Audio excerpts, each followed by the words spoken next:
Welcome to She Coaches Coaches. I'm your host, Candy Motzek, and I'm going to help you find the clarity, confidence, and courage to become the coach that you are meant to be. If you're a new coach, or if you've always wanted to be a life coach, then this is the place for you. We're going to talk all about mindset and strategies and how to, because step by step only works when you have the clarity, courage, and confidence to take action. Let's get started. Hi, friends, and welcome to She Coaches Coaches. I've got another special episode here for you today. I'm interviewing one of the coaches that I work with, and I'm doing this because I want to give all of these new coaches a voice, and because each of these new coaches that I work with, they all have a different perspective on life. I'm hoping that as you listen, you're going to hear something. And if you saw me, you'd see I'm saying something in quotation marks. And it's just that little something that's going to help you in your journey to becoming a successful, fully booked coach. I'm super excited about this episode. So let's dive in. Today, I am talking with one of my clients, Lakeshia Bell. She's a new coach, and I'm so pleased that she's agreed to join me on this call. Lakeshia, I wanted to thank you for coming on my podcast because first, I really enjoyed working with you. Truthfully, I feel so blessed to be a coach, and I get to have amazing clients and work with amazing people like you. And I truly want to help my clients succeed, and this interview is one way that I can help. Loads of new coaches from all over the world. I think I'm at 50 countries right now, which is really cool. So all of these new coaches listen to this podcast. And by having you as a guest, other new coaches will hear you. And they're going to be reminded about what is possible for them too. Listen, I know it's not easy doing something new, especially when you've got a lifetime of expertise in another field. That decision to change and grow as a person and to add to your already existing, demanding, high-functioning role, it takes courage. I want you to know that the people listening to us, some of them might be having a tough day, or they're just looking for a little bit of inspiration. Maybe they're looking for that next right step to take, or maybe they're just about ready to quit even before they get started. And you being here on this podcast episode, you can help them. So let me dive in and tell you a little bit about Lakeshia. So she is an experienced social worker in the area of family and parenting. She got her master's degree a few years ago, and she has worked in this industry now for many years. What I found to be true about Lakeshia is this: she's passionate, and she has a deep love to help families overcome challenges and to strengthen that family unit. When we change the trajectory of families, of the lives of the moms, dads, and children, we create a lasting impact on the world. Healing these relationships, strengthening parenting, growing communication skills, it helps our kids be bigger, better, healthier, both mentally and physically. And this is how we change the world. She has got a huge heart and a big mission, and she's already making a massive impact on the lives of the people that she works with. It's interesting that she's also chosen to expand and be a coach. This further cements her commitment to the lives of the people that she helps. Now, when we met, she was midway through her coach training, and she was excited to get started, but she didn't have any paying clients. She is one of my private clients, and this is exactly what we worked on together.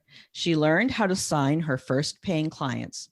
That is one of the biggest hurdles most new coaches face. Every coach dreams of making a positive impact on the world, and this is only really possible once they get paying clients. So this is a big deal, and it's one of the reasons that I focus on this area with new coaches. Lakeshia, thanks again for joining me here. Thank you, Candy. It's such a pleasure to be here. You're such a breath of fresh air and just motivational to me. So I'm just really encouraged to do even more now. So thanks for having me. Thanks for giving me the platform and allowing the space. So much, much appreciated. Oh, you're so welcome. So let's start with telling me a little bit about you and your life. Like, what would our listeners want to hear? Well, so oh my goodness, I wouldn't know where to start exactly, but as it relates to what I do, I'm a mom of two. I'm gonna have two little boys, 2-year-old and a 5-year-old. I'm a wife and a driven, career passionate woman. Very focused on helping others. That's been my passion, and how I got here was just family. I come from being raised with my grandparents, and I didn't quite have the foundation of mom and dad with me in the home as much. And it was just very important to me to feel that I was filling a void for others in that area. So being in the world of social work truly gave me that passion to really help others. And as a child, it was always something in my heart. I always wanted to give back. And, come from Chicago, where I live in a community where poverty is really huge. And with that being said, a lot of us grew up without having support. And, that's what drove me to want to do social work. So just a little bit of background. I did my bachelor's in social work, is working with children and families, as well as my master's degree in the same field. Surprisingly, I started out doing some childcare work. So children has always been a passion. I think that children are some of the most innocent people in the world, and everything starts at childhood. So it's so important that we grasp children at those ages and show them and provide them a leader and support. And that's what really, like I said, really what got me here, wanting to be a foundation for others, and having my grandparents be such a support for me. And although my parents weren't there, they didn't give up on me, and that was such a huge piece for me. So to be able to be a support for others is a very great passion of mine. So that's what led me ultimately to do social work, and then now want to do more life coaching and parent coaching. That's so great. And, I really appreciate that you shared that with us. I think it's really common for people to be raised by their grandparents when their parents are having a challenging time, or they're just not able to do that.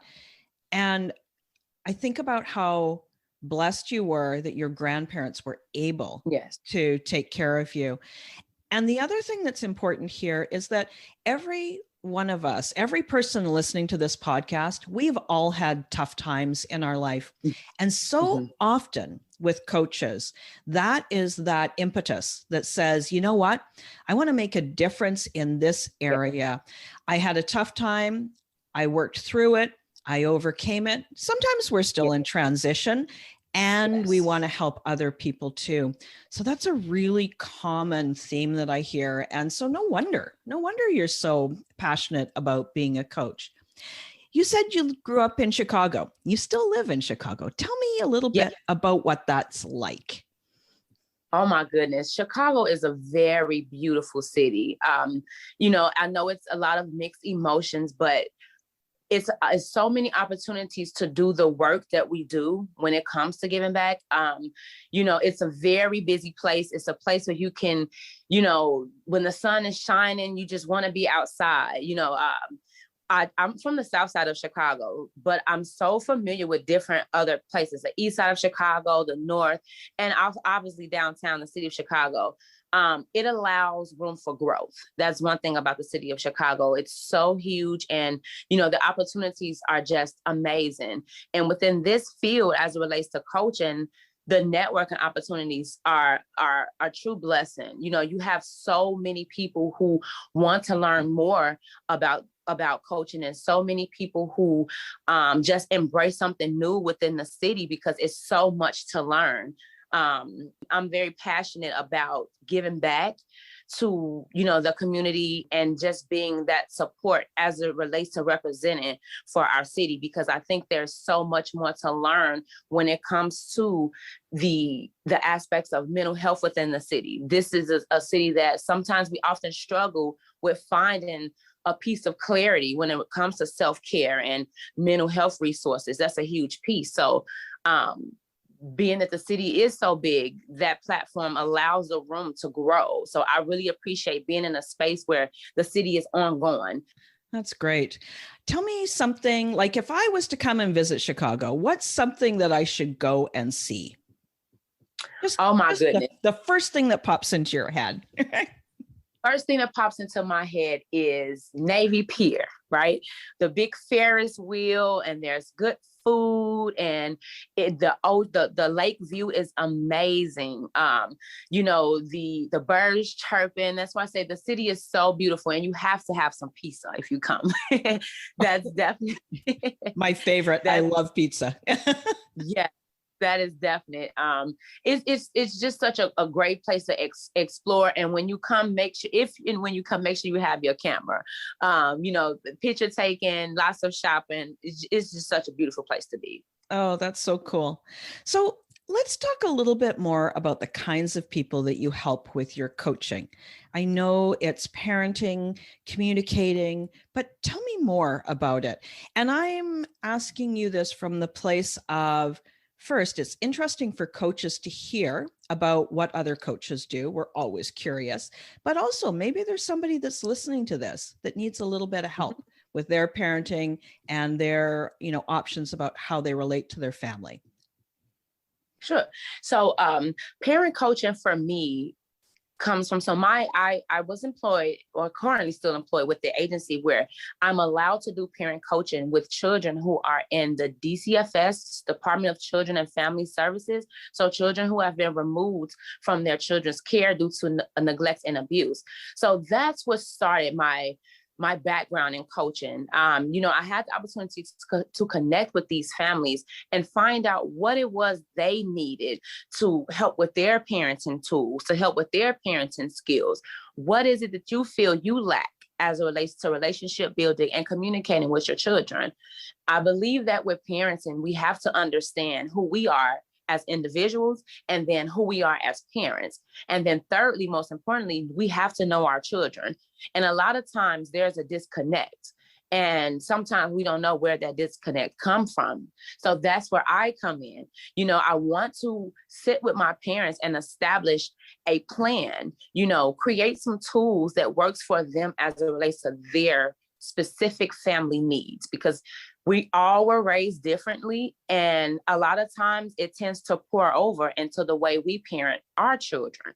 So a lot of times that looks many different ways. So if we didn't quite have a parent in our household or someone to provide support, it becomes a question of, wow, well, how do I know what to do? Or how can I be encouraged to do something I was never showed? So, I want parents to know that it's okay and that there is no such thing as a perfect parent, but instead to find what's within themselves and simply make it work with their parent-child relationship.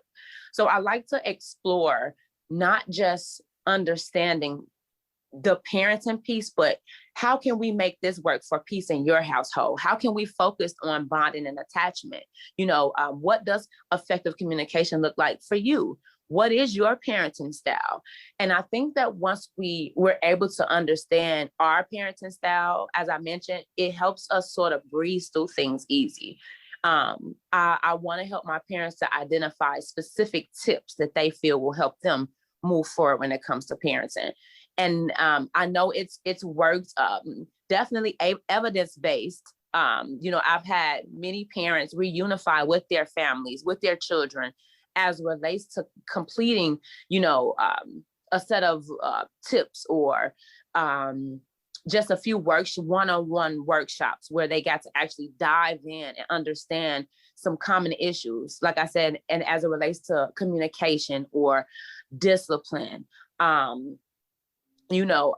Just parent-child interaction. Some parents don't know exactly how to engage with their children, so they'll learn developmentally. And that's a huge piece. Yeah. So listen, there's something that you said here that is that I really noticed. So the first is helping the parent find their own parenting style. And then once they're settled in themselves and know their own parenting style, then knowing that there's no perfect parent, that they're always progressing, they're always growing. And the other thing that you alluded to, but I didn't hear a lot about it, but I think is important, is it doesn't matter if these children are young toddlers, 2, 3 years old, or if they're 13, 14, 15 years old, so that the parent can be themselves and learn how to communicate with their kids, no matter how Absolutely. old the children are right now. And Correct. that they can grow as their children grow too. What do you notice? Like, do you spend more time with parents of really small little children or more teenagers, or is it a mix? It's a definite mix. My background, I've worked with infants to teenagers till about 15 years old. That has been my experience for over time. I find majority of the struggle coming in with children from infants till about 13. It's the piece with understanding how to soothe the baby, to toddler, understanding how to communicate and development, to child age with working with homework, working with discipline and redirection, up until as we're transitioning. And then you get to teen, where you come with those preteen concerns and wanting to have positive relationship with my teen, wanting to have positive communication and understanding. As we know, time goes on and things change, communication change, the verbiage, you want to be able to understand and connect, but also allow your child the room to be comfortable to speak with you. So I definitely, when I'm working with my parents, I definitely make sure that we're aware of the parent is aware of where their child is developmentally, so that they'll know what works for their child. Are you presenting your child with something that's maybe too much information or too little based on their age? So that's a huge piece. Yeah. So that is a huge expertise. And being a social worker, you've got all of that resource, all of that knowledge that you can teach to the parents. And now you've become a coach as well. So tell me, what is it about the coaching in this environment that it makes it even more satisfying, even more fulfilling? Yes. Coaching is almost a sense of guidance, opposed to me coming in simply redirecting a parent and almost making them feel bad about the parenting that they've done in the past, right? So no parent is perfect. So with coaching, we're providing the skill and tips with tools. And we're allowing the parent to sort of give us some feedback as to what works. And we're not just dictating to them to say, well, you should try this, but instead we're incorporating what has worked in the past, what the parent suggests or may feel would work in the future. And then we're trying to just put those tips and coincide them together and figure out a plan that works. So every plan is individual, but you want to make sure that you're not coming in just dictating. You're definitely allowing that parent to feel that they have a lead on what it is they want and how they feel their household should look when it comes to parenting. Right. And so that shift in the relationship, the shift from, I guess, what I would call like a top down, if I'm thinking of a corporate world, where you're the expert imparting the information to the parent, now shifts as a coach to still being a mentor, but also being more of a partner, more of a collaboration between what works for you, individual parent, and how can you make that even better. So there's a recognition that the parent has their own unique way and partnering with them. Okay. So I want to switch tacks a little bit. Tell me, working together, you and I have worked together for a few months now. What's the one thing that you took away from our coaching, you and I working together, that you found super valuable? Honestly, if I could go on and on, but just thank you. Just choosing one, it would simply be to not overthink the process. Knowing that I am the expert and I am doing this work. I believe that, Candy, that was some of the best advice that I've penned into my brain and my heart. And I won't forget that, because a lot of times I overthink in this world and I'm second guessing. And you've provided me with a sense of confidence that allows me to know that you got this, girl. Yeah. And you know, you already had all of that in you already. It just took a little bit of a mirror to remind you that you can look in the mirror and know that you already have everything that you need, right? Like, just to trust yourself is a massive shift. And so I'm really glad. Now, yes, thanks. Sorry, did you have something else you wanted to add? Because I've got one last question before we wrap it up. No, that was it. I was just saying thank you. I appreciate that, because I think a lot of times that's that self-doubt that we have. And we're not sure when we feel we're sure, but then it takes another expert, and someone who can look into something that we may not see within ourselves and push it out of us. So last question. Now, I wish I could word this question differently, but I like it.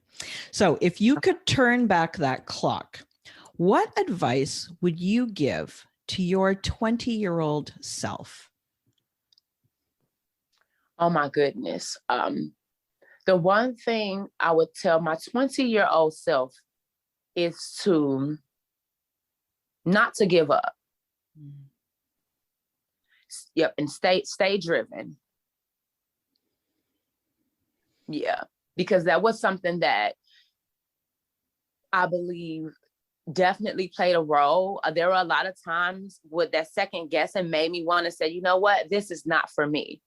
But I believe if I had just gave myself more positive affirmations, then I would have been in a different space. So definitely. Yeah.